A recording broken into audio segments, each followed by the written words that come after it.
Wala pang ganun po ang laman.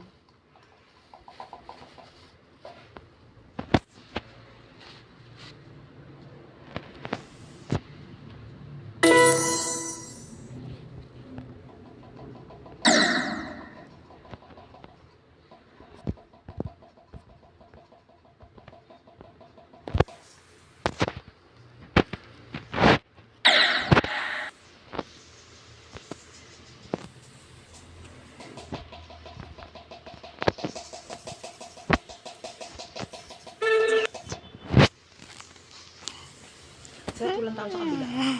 Sa kabila. Lemon. Oh. Kakaroon ko eh. Hindi na. Nagpauwi na rin.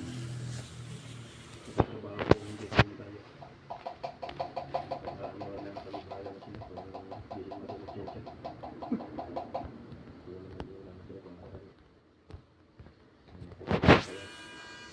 Ang hirap dito. Sadya.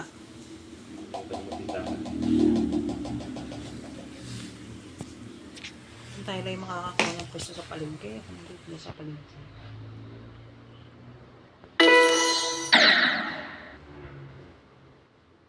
Siguradong ang rep ni Edmond dyan nakakulong ka. Ang nagana na lang yung rep na yan, puro tayo, nagpapang ilaw lang. Wala na rin po, kapatali ko pa rin ngayon. Nakita na ganyan.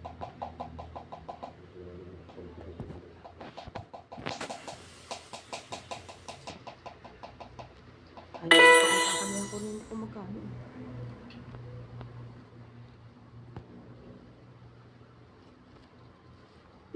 Ate Pia is not going here.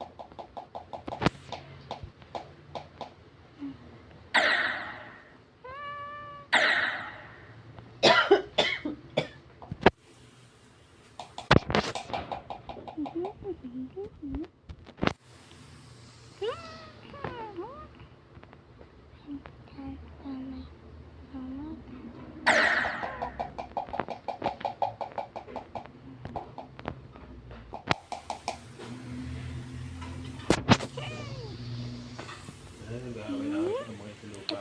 Sino?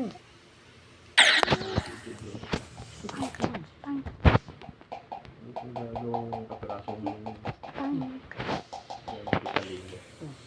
Bigay na nga lang. binigay niya daw rin sa kanila. Kaya yung pinipili ko, nalibala niya, pinababagan daw nila ng talino yun. Ano ang kalaki? Kapiraso? Isang kapiraso ba? Eh, hindi na pinag-uusapan. Hindi ko pakaramdam mo sinalamangan. Sa akin naman kay Pedro, ipasa natin. Pag nabenta yun, butan na niya na kahit magkano. Matapos wala, ang pulong. Hindi ko lang mag-iyon. Sabihin na ko pag doon sa isa. Yun na pinakamaganda daon. Hindi hatiin nila. Hindi na hatiin. Balatuhan na lang yung isa. Yun ang pinakamaganda gawin doon. Hindi na makakabili. At saka hindi na. Kasi nakabibili ng lupa ni Choy. Hindi na mapapakita mga anak. Hindi kasi nabibigay kahit sipon. Kasi dyan ganyan ang maugal ng mga kapatid ni Inay. Wala kang magagawa kasi Inay at si Choy. Si Choy ang partihan ng ano yun. Partihan mo yun. Sadya. Dahil pinatihan sila doon sa luba sa babae. Sadya. Kaya ako ito na dyan sa Ate Jose, dapat na siya magmatanda. Wala. Nang makakita rin ng pira, nalimutan na rin na sa itin-aral ni Inay. Kaya pag natin sa Ate Jose, tsaka si Chomel, ako dead man sa akin. Kasi tumumpa sila ng tampon-tampoy. Sadyang ako yung, hindi na lang ako yung nag-iinit. At buhay pa si Inay. Sabi na lang Inay, pabayaan mo na. Pabayaan ka naman yan. Hindi nila pansin. Eh kaya nga. Kaya nga bago din sa anong sabi nila. Pag daw si Ate Marlene nagkasakit at yung kasama si Johnny Rosina, eh bakit po ambag? Ang lagay pagka ambag, kasama ako. Oh, Ang bagay,